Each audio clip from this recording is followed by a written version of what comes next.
Ya, siang hari ini saya akan ajak Bapak Ibu Saudara sekalian untuk membahas dari apa yang kita sudah pernah bahas di bulan yang lalu, yaitu kitab Amsal. Kalau Bapak Ibu hadir dalam ibadah di awal bulan yang lalu, saya sharingkan, saya bahas tentang kitab Amsal, dan tentu saja dimulai daripada Amsal yang pertama. Nah, hari ini kita akan melihat dari Amsal Fatsal yang kedua. Dan terlebih dahulu saudara, saya akan sedikit memberikan sebuah pengulangan bagaimana dan apa yang seharusnya kita memiliki dalam hidup ini melalui pembelajaran kitab Amsal ini. Nah saudara, kenapa kok saya rindu bahas ini? Sebab dari 3 bulan yang lalu, mungkin 4 bulan saudara, bulan Oktober kalau tidak salah, saya sampaikan kepada setiap umat Tuhan yang hadir untuk secara rutin membaca kitab Amsal setiap hari. Dan itu disesuaikan dengan tanggalnya saudara. Nah, ada banyak hal kesaksian yang saya sudah dengar dan saya terima. Dan hari-hari ini saya tetap terus mendorong Bapak Ibu Saudara sekalian untuk membaca kitab Amsal ini. Dasarkan apa yang Salomo pernah alami bersama dengan Tuhan. Dan ini merupakan sebuah jalan hidup di mana dia sudah merangkum dan dia menyimpulkan bahwa semua yang dituliskan dalam kitab Amsal ini bukanlah sebuah pengertian secara manusia, tetapi semuanya itu adalah ilham roh dalam hidup Salomo. Nah, hari ini kalau kita diajarkan oleh Tuhan untuk melihat hal ini, bukan untuk mengagungkan akan Salomonya saudara, tetapi untuk kita melihat bahwa Tuhan itu adalah pribadi yang luar biasa.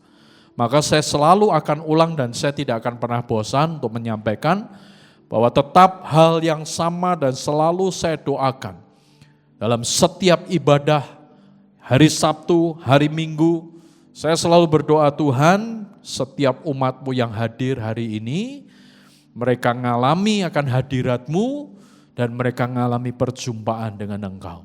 Sebab bagaimanapun hidup setiap kita tidak akan pernah ketemu akan kebenaran yang sesungguhnya kalau kita tidak mengalami akan Tuhan secara pribadi. Ayub berkata bahwa hari ini aku ini mengenal Engkau bukan karena kata orang. Dan itu yang menjadi sebuah hal penting buat hidup setiap kita. Bahwa hamba Tuhan, pendeta, gembala, sidang menjadi penyambung lidah daripada Tuhan, itu tidak ada salahnya. Tapi hidup secara pribadi kita harus mengalami Tuhan. Makanya dalam setiap pertemuan ibadah dimanapun, saudara harus pastikan bahwa saudara itu ketemu dengan Tuhan. Karena kalau saudara cuma ketemu dengan khotbahnya, saudara ketemu dengan sebuah kesaksiannya, itu tidak salah, itu juga tidak sesuatu yang menyesatkan, tetapi itu tidak mencapai sebuah titik kepuasan atau kebenaran yang sesungguhnya. Karena bagaimanapun hidup setiap kita dimulai dari satu pribadi yang namanya Tuhan Yesus Kristus. Dan pada akhirnya kita pun akan berhadapan dengan Dia. Dan kita akan mempertanggungjawabkan hidup setiap kita kepada Dia.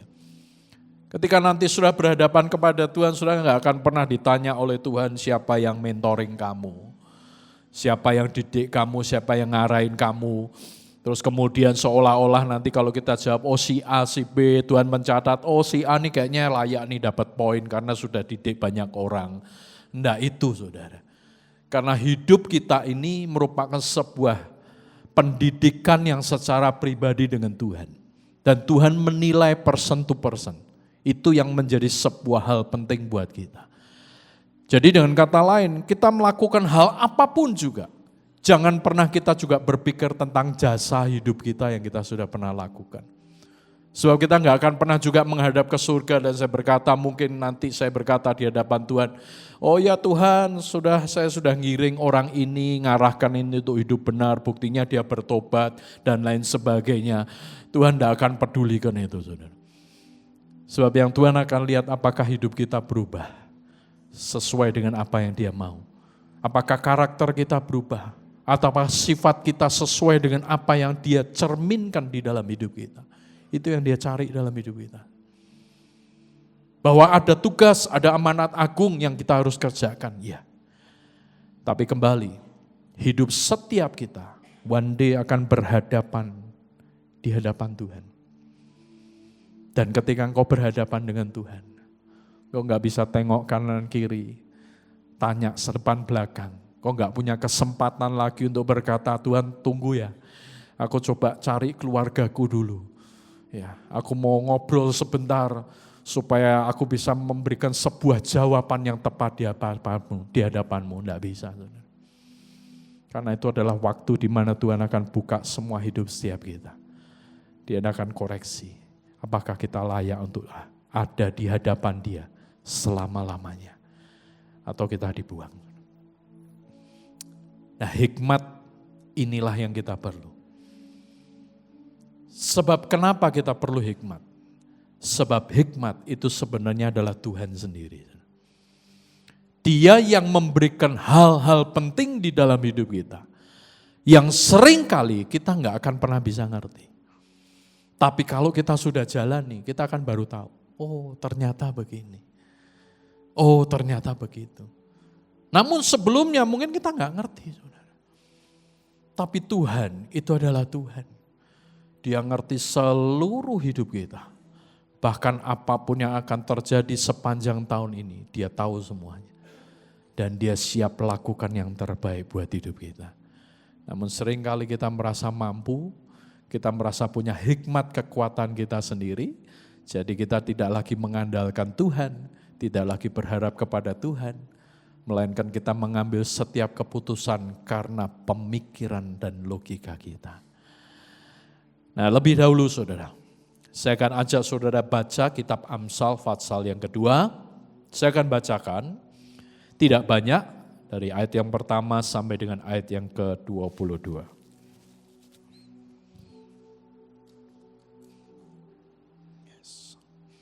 Hai anakku, jikalau engkau menerima perkataanku dan menyimpan perintahku di dalam hatimu, sehingga telingamu memperhatikan hikmat dan engkau mencenderungkan hatimu kepada kepandaian, ya jikalau engkau berseru kepada pengertian dan menunjukkan suaramu kepada kepandaian, jikalau engkau mencarinya seperti mencari perak dan mengejarnya seperti mengejar harta terpendam, maka engkau akan memperoleh pengertian tentang takut akan Tuhan dan mendapat pengenalan akan Tuhan. Karena Tuhanlah yang memberikan hikmat, dari mulutnya datang pengetahuan dan kepandaian. Ia menyediakan pertolongan bagi orang jujur, menjadi perisai bagi orang yang tidak bercela lakunya, sambil menjaga jalan keadilan dan memelihara jalan orang-orangnya yang setia. Maka engkau akan mengerti tentang kebenaran, keadilan, dan kejujuran, bahkan setiap jalan yang baik. Karena hikmat akan masuk ke dalam hatimu, dan pengetahuan akan menyenangkan jiwamu.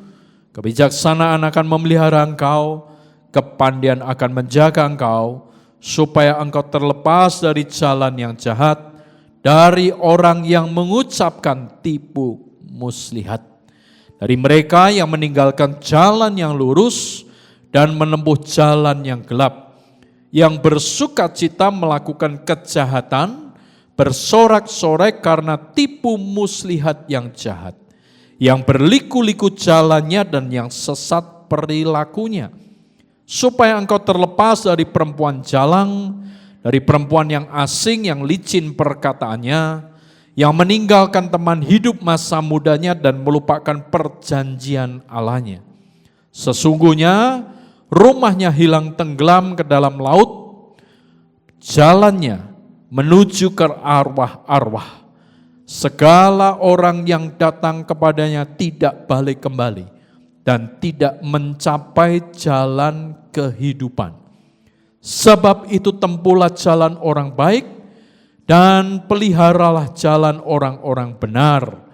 Karena orang jujurlah akan mendiami tanah Dan orang yang tak bercelalah yang akan tetap tinggal di situ. Tetapi orang fasik akan dipunahkan dari tanah, dan pengkhianat akan dibuang dari situ. Saya akan ulang terlebih dahulu ayat yang ke-9. Firman Tuhan berkata, segala orang yang datang kepadanya tidak balik kembali. Siapa yang tidak balik kembali? Orang-orang yang disebutkan di atas tadi, saudara.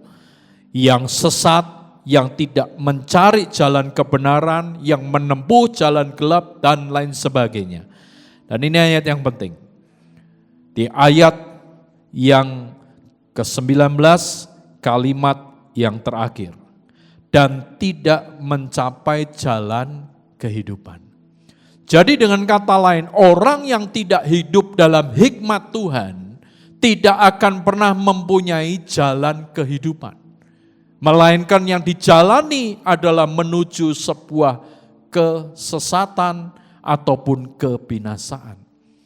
Nah, saudara, kalau kita lihat di ayat yang awal, ayat yang pertama, ayat yang kedua, ketiga, dan keempat, itu bicara tentang bagaimana kita ini harus mengejar dan mencari akan hikmat, yaitu Tuhan sendiri dalam hidup setiap kita. Nah, ayat yang kelima firman Tuhan berkata, maka engkau akan memperoleh pengertian tentang takut akan Tuhan dan mendapat pengenalan akan Allah. Saudara, kalau baca dalam kitab Amsal, saudara akan menemukan beberapa kali dituliskan tentang takut akan Tuhan ini. Menurut saya, kalau sampai ada penulisan beberapa kali yang diulang, berarti itu merupakan sebuah hal yang penting, saudara. Nah, perlu kita pahami juga bahwa sekali lagi, takut akan Tuhan itu berbeda dengan ketakutan akan Tuhan. Jadi saudara harus memiliki sebuah pemahaman yang benar bahwa takut akan Tuhan itu beda dengan ketakutan akan Tuhan. Ketika Adam dan Hawa jatuh dalam dosa, itu yang dialami oleh mereka itu ketakutan akan Tuhan, saudara.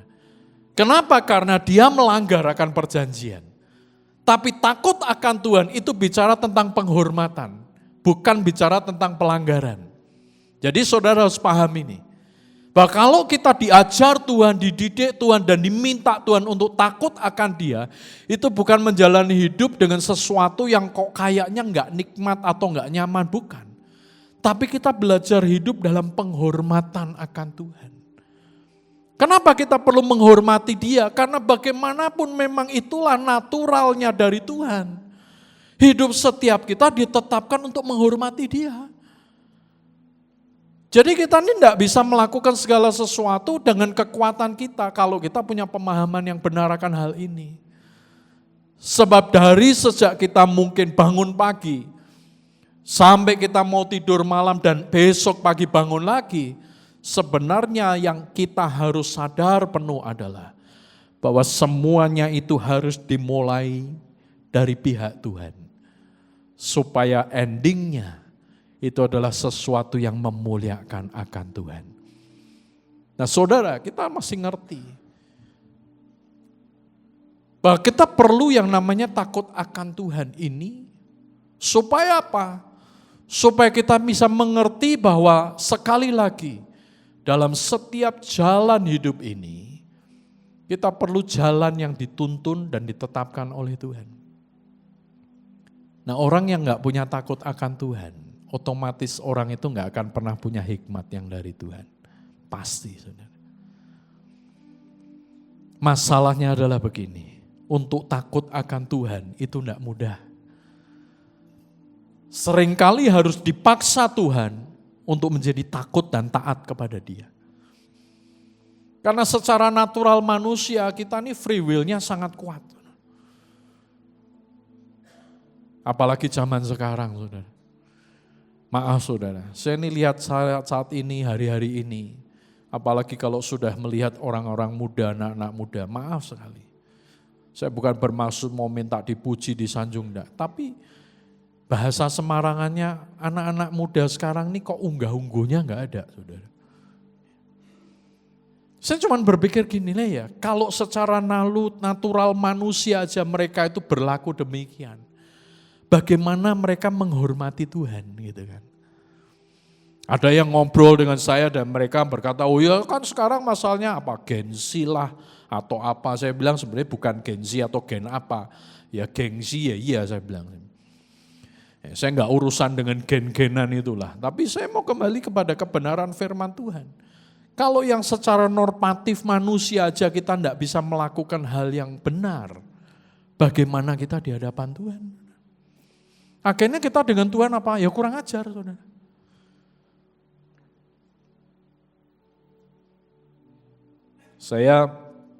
Buat saya pribadi, saudara, merupakan sebuah, sekali lagi itu anugerah karena saya tidak berani membanggakan karena saya dan lain sebagainya, sebab sebenarnya bukan karena didikan saya, saudara. Saya ini perhatikan anak perempuan saya, ya namanya anak perempuan menginjak usia remaja, banyak hal yang selalu istilahnya dia tanyakan dan lain sebagainya. Kadang-kadang diskusi nggak ketemu juga, saudara, karena ya satu saya laki, dia perempuan gitu kan. Dua juga kadang-kadang ada hal-hal yang saya ini kadang berpikir ulang Tuhan gimana jelasinnya ke dia gitu kan. Tapi di sisi lain saya tuh melihat sesuatu yang saya bilang iya Tuhan ya, jarang memang.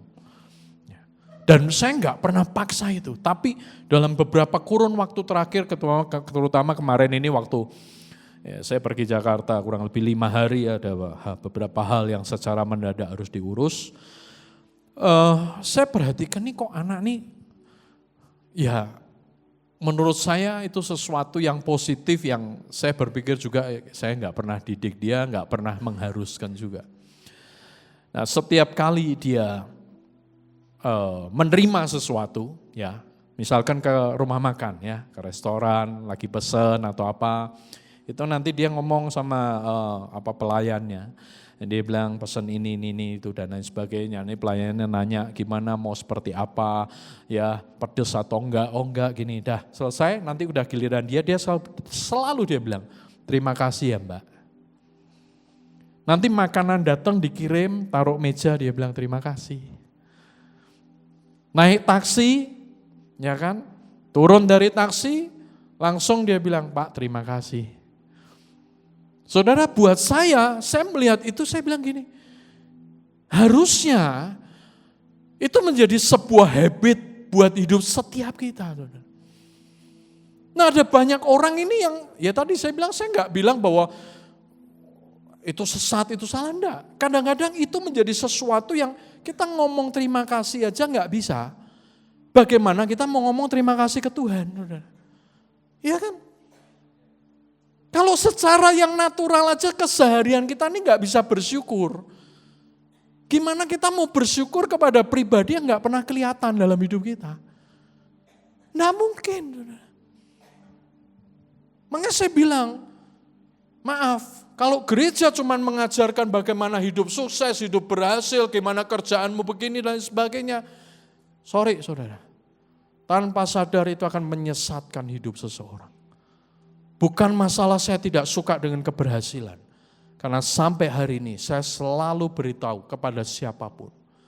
Bahwa kita sebagai orang Kristen, kita harus berhasil, kita harus sukses.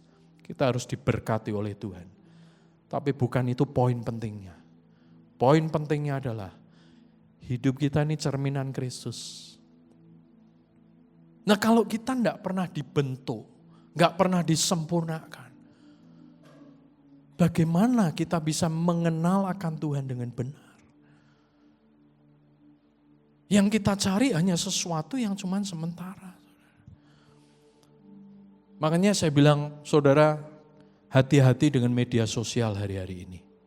Ya, terutama kalau saudara mulai dengar-dengar firman-firman yang menyeleweng dan lain sebagainya, walaupun dengan beberapa data yang valid. Saudara, saya bilang lebih baik kembali kepada perenungan pribadi kita dengan Tuhan. Saya kadang-kadang melihat itu, saya bilang ngapain sih?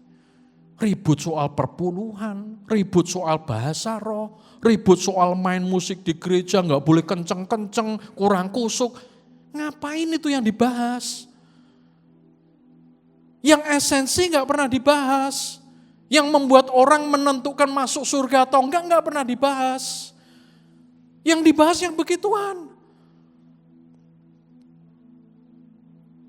Ya tentu saja saudara, kalau sebagai pelayan Tuhan bicara soal teknis, saya bilang oh itu tidak salah. Ya, apalagi kalau dengan alat-alat yang makin mutakhir, dengan teknologi yang makin luar biasa, memang kita harus belajar. Tapi jangan itu menjadi sebuah poin penting sehingga seolah-olah Tuhan itu disingkirkan. Buat saya pribadi saudara, ya, waktu awal-awal ganti sound system, jujur saudara, saya sempat dalam hati ini gini, kok suara nggak enak terus gitu kan. Ya Tuhan cuma ngomong gini lah, kamu itu mau khotbah, mau melayani aku, mau apa ngurusin sound system. Ya saya bilang iya ya Tuhan, ngapain ya saya pusing. Enak nggak enak juga nggak urusan lah. Ya, saya cuma bilang ke teman-teman di sound system nih kurang ini, selesai. Mau dibenerin nggak dibenerin ya sudah. Karena hidup saya mau belajar nggak mau terpengaruh dengan begituan, saudara. Nah kembali, kita nih harus belajar menghormati dia. Takut akan dia. Nah, kalau takut atau menghormati manusia lain aja nggak bisa, ya jangan pernah bicara menghormati Tuhan, saudara. Di media sosial sekarang juga ngeributkan soal apa? Soal firman Tuhan yang berkata jangan mengusik hamba Tuhan, ada kan saudara? Wah diributkan yang pro ngomong, ya kan? Oh ya nggak boleh, wah itu hamba Tuhan biar hidup dia begini-begini. Yang kontra berkata siapa bilang nggak boleh, kita harus berani memberikan teguran ayatnya ini. Saya kadang-kadang kalau begitu saya bilang gini loh, ini ngapain sih bahas begituan? Ya kalau kamu mau tegur dengan kasih, ya. Orang itu mau bertobat, nggak bertobat ya sudahlah kan gitu, selesai.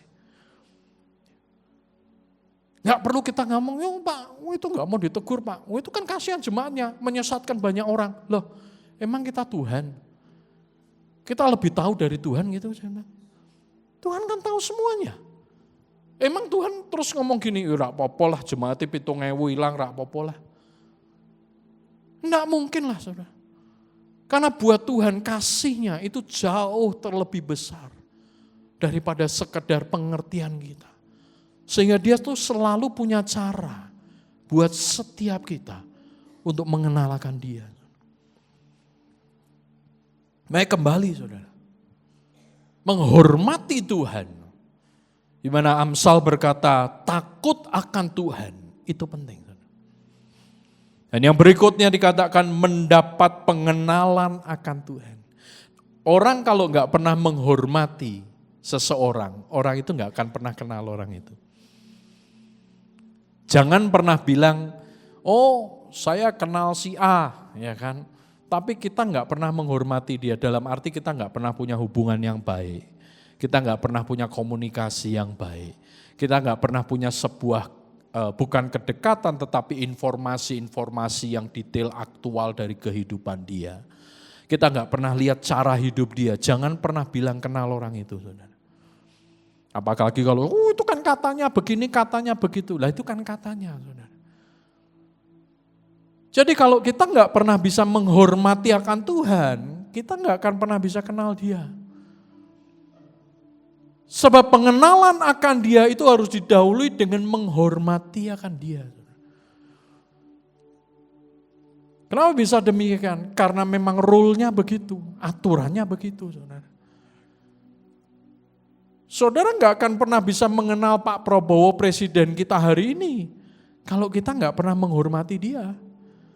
Kalau kita cuman isinya nyela, ya kan, istilahnya memberikan sebuah bukan advis, pendapat yang jelek terus, jangan pernah bilang kenal dia, saudara.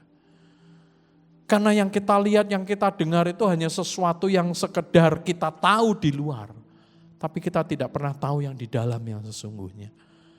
Untuk tahu yang di dalam, kita harus belajar menghargai dia, menghormati dia.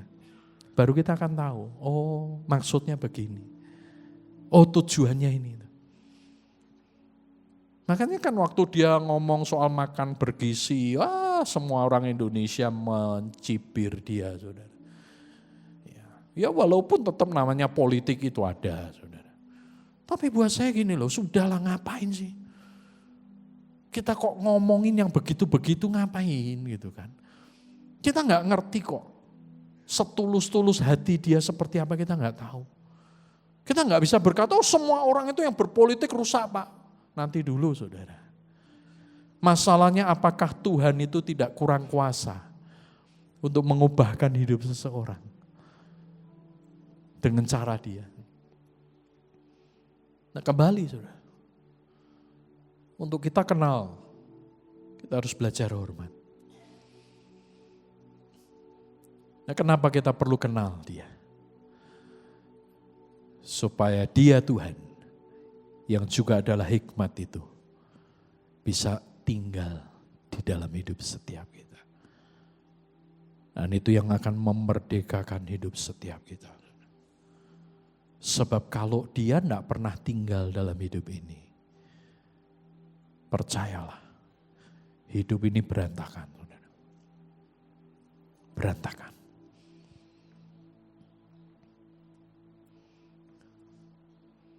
Buat saya pribadi saudara,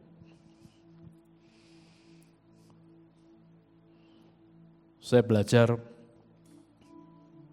mulai menikmati untuk makin mempersilahkan Tuhan itu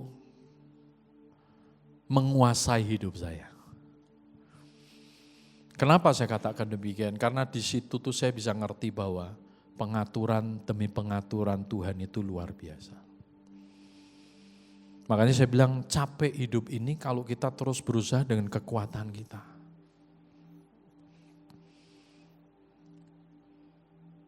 Beberapa hari yang lalu, beberapa waktu yang lalu, ada seorang rekan, ya boleh dibilang dia ini sedang mengalami yang namanya,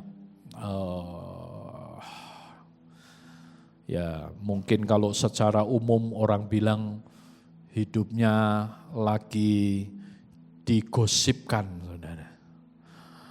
Lagi ditusuk dengan teman dekatnya. Ya ditusuk bagian mananya sih nggak jelas, saudara. Ya, tapi yang saya pasti kayaknya hatinya saudara yang ditusuk. Saudara. Dikecewakan, dikhianati. Padahal yang dihadapi itu bukan sesuatu fakta yang terjadi. Terus dia ngobrol sama dia. Ya gimana Pak? Saya ini bener loh Pak, gini-gini. Saya udah, akhirnya dalam pembicaraan itu saya bilang gini, sudahlah Pak, ngalah aja lah. Ya sudahlah, mau diomongin orang ya biar aja lah, ngapain sih. Ya tapi kan nggak bisa, kita ini kan bicara kebenaran Pak. Firman juga ngajarkan kita kalau kita benar jangan takut. Gitu kan. Ya sudah saya bilang ya silakan. Nah betul saudara. Mulailah dia mengadakan pembelaan-pembelaan. Tapi fakta yang kemudian terjadi adalah ketika dia mengadakan pembelaan itu, orang yang diceritain malah bela yang musuhnya dia dalam tanda kutip. Saudara. Sampai pada satu titik akhirnya dia bilang ke saya, lah ya Pak, saya cerita begini-gini malah saya akhirnya yang dimarahin, yang begini, malah akhirnya pro ke sana.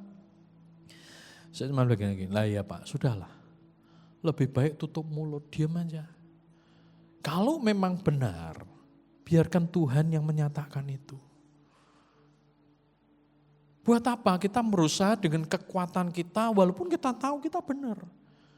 Tapi kalau kita sedang diizinkan Tuhan untuk melewati sebuah masa di mana Tuhan mau kita ini belajar diam, belajar menunggu, belajar mempertontonkan Tuhan yang berkuasa di dalam hidup kita. Ya lewati itu saudara. Jangan pernah dengan kekuatan kita. Finally akhirnya orang ini berkata, iyalah Pak. Saya udah capek. Saya bilang iya kan, akhirnya capek juga. Karena bagaimanapun hidup ini gak usah dibuat capek, sudah capek. Nah kalau Bapak masih mau cari capek, ya salah sendiri saya bilang. Itulah manusia saudara. Makanya saya bilang, kenapa kok saya lagi benar-benar makin nikmati Tuhan itu makin berkuasa, makin berdaulat dalam hidup kita, dalam hidup saya. Karena saya cuma melihat Tuhan. Hidup saya ini adalah hidup yang benar-benar hanya karena anugerah Tuhan. semua yang saya nikmati, yang saya terima, saya lewati sampai hari ini, itu hanya karena Tuhan melihat hidup saya, dan dia cuma berkata, ini yang namanya Yoel ini kasihan ini. Kayaknya kalau enggak ditolong kasihan. Tak tolong aja lah. Ini kayaknya yang Yoel nih, ini kalau tak diemin ini kayaknya tulangnya buat berdiri aja enggak bisa nih. Kasihan ini, sudah tak tolong aja lah. Makanya kalau saudara lihat, Paulus ngomong apa? Di dalam kelemahanku lah, kuasamu Tuhan itu nyata. Lebih baik di hadapan Tuhan itu enggak usah sok-sokan, saudara. Merasa enggak mampu itu jauh lebih baik. Karena kemampuan datang dari Tuhan itu jauh lebih luar biasa buat hidup kita. Jadi hari-hari ini saya itu cuma kalau ngadep Tuhan pagi hari ini, saya cuma bilang, Tuhan, ini lo Yoel, mesake lo Tuhan, nek hari ini enggak ditolong yo kasihan lo Tuhan. Karena saya merasa bahwa memang saya enggak bisa hidup kalau enggak Tuhan tolong. Saya enggak bisa jalani semua ini kalau enggak Tuhan tolong. Jadi buat saya, ngapain saya harus aneh-aneh? Nikmati aja. Tuhan mau giring seperti apa, jalani aja udah. Karena bagaimanapun agenda Tuhan itu yang terbaik, saudara. Percayalah. Hari Senin yang lalu, saya ini di luar agenda,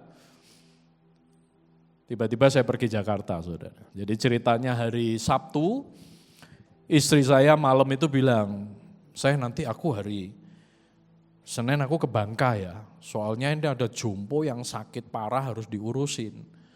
Dan ada satu lagi jompo yang katanya masuk, saya lupa info detailnya. Terus saya bilang ya enggak apa-apa, kamu atur waktu aja, gitu kan. Nah memang dia itu selalu cari momentum, saudara. Kalau seperti kemarin ini ya kan ada tahun baru Chinese gitu kan, tahun baru Cina. Jadi dia bilang kalau aku datang pas season ini enak. Karena pergi ke om tante nanti bisa sambil nginjilin katanya gitu. Oh ya sudah silahkan. Nah jadi dia udah putusin itu, terus minggu malam dia bilang oke ya fix ya aku pergi enggak apa-apa ya. Oh enggak apa-apa silahkan. Ya. Nah dia udah pesen tiket kereta dan lain sebagainya. Lalu kemudian hari Senin pagi saya tanya dia, kamu kereta jam berapa? Nanti kereta malam. Supaya aku bisa sampai Jakarta pagi, lalu lanjut dengan pesawat ke Bangka. Nah, saya enggak mikir apapun nih saudara, lagi ngobrol gitu. Tiba-tiba dalam hati ini, kamu antar istrimu. Ya, saya bilang ke anak saya perempuan, ayo dek, ikut mami ke Jakarta. Sana saya bilang, kapan dek? Ya sekarang siap-siap. Gitu kan, karena kalau kita berangkat malam, kemalaman sampai sana gitu kan. Terus, kamu mau enggak? Ya udah bentar tunggu 5 menit. Ya kan, 5 menit akhirnya dia putuskan, ya udah yuk kita berangkat. Ya, akhirnya saya bilang istri saya yuk kita berangkat. Oh, kamu mau berangkat? Iya, ya sudah. Ngurus nih, ya namanya ini loh saudara, saya bilang manusia itu seringkali tanpa sadar kalau orang bilang kilaf saudara ya. Akhirnya saya pesan tiket kereta yang jam 12 sekian dan lain sebagainya, sudah pesan, saya bilang yuk siap-siap berangkat. Istri saya bilang, wah puji Tuhan, aku ini lagi mikir semalam, bawa barang banyak bingung sampai Jakartanya gimana. Karena dia lagi vertigonya habis kambuh dan sudah dalam pemulihan sembuh gitu kan. Jadi dia sempat bingung itu, jadi kalau kita rame-rame ya ada yang nolong kan. Udah. Saya enggak mikir apapun, saudara. Tapi di dalam hati ini ada sesuatu seolah-olah kamu tuh ada keputusan yang salah loh. Ya saya bilang Tuhan, apa aku salah ya ke Jakarta ini? Tapi enggak ada jawaban apapun. Sampai kemudian akhirnya saya sampai di stasiun, karena barang banyak, porter nyamperin, terus nanya, Pak naik kereta jam berapa? Jam 12.30. Oh ya sudah Pak, berdoa aja semoga enggak terlambat. Saya bilang, loh terlambat toh Pak? Oh iya Pak, ini kan kereta Bapak yang Bapak naiki dari Surabaya. Padahal jalur Surabaya itu lagi putus Pak. Jadi kereta ini muter. Oh kemarin terlambat Pak. Berapa lama? Oh kemarin ya kurang lebih 5 jam Pak terlambatnya. Aduh saya ini dalam hati langsung set. Ini kayaknya salah sih saya ambil keputusan. Udah, tetap akhirnya saya masuk dan lain sebagainya. Gimana Pak? Ya enggak apa-apa, tunggu aja. Ya sudah. Nanya ke counter dan lain sebagainya. Oh ya Pak, terlambat. Ini kemungkinan sih hari ini enggak sampai 5 jam sih Pak, tapi ya 3 jam lah Pak, gitu kan. Dan akhirnya duduk di satu tempat, kita sambil makan, ngobrol. Tiba-tiba Tuhan bicara. Kamu cek tiket pesawat. Saya tiket pesawat akhirnya saya cek saudara. Saya pikir sudah hari H dan tidak mungkin karena itu libur. Saudara. Saya cek, masih ada. Dan harga tiket pesawatnya sama dengan tiket kereta yang saya beli. Saudara. Nah akhirnya saya bilang ke istri saya, gimana kita mau tukar naik pesawat? Nah istri sama anak saya, ya sayang uangnya hilang gitu kan. Ya dalam hati ya sayang juga sih gitu kan. Sudah. Tapi tidak tahu kenapa di dalam hati, tiba-tiba Tuhan bicara lagi, sudah, kamu segera beli tiketnya pindah ke bandara. Saya bilang gini, udahlah ya kita putusin ya, ganti pesawat. Nah ganti pesawat, betul saya booking. Nah saya nggak tahu info apapun saudara, saya booking, saya terima semua e-tiketnya dan lain sebagainya, sudah langsung saya check in juga, sudah sekaligus check in karena jamnya mendekati sudah bisa check in saudara, jadi saya udah dapat boarding pass semua pesawat. Tiba-tiba ketika saya bereskan semuanya tiket itu, ada WhatsApp dari KAI saudara. Pesan itu cuma begini, bagi Bapak Ibu Saudara sekalian, mohon maaf kereta ini berangkat terlambat sekian jam. Kalau Bapak Ibu berkenan menunggu, kami berterima kasih, tapi kalau tidak silahkan di-refund. Dan kami akan kembalikan 100% dana itu. Sudah, akhirnya saya pergi ke counter, saya bilang Mbak refund. Loh Pak ini sebentar lagi keretanya datang, berapa lama Mbak? Ya 2,5 jam lagi. Oh enggak usah Mbak, enggak apa-apa sudah. Saya refund dapat 100% ganti saudara.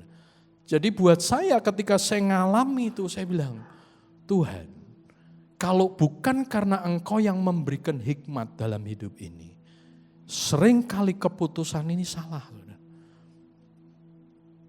Di pesawat anak saya bilang, ya mbok dari tadi pagi toh det. Wong ya harga tiketnya ya sama.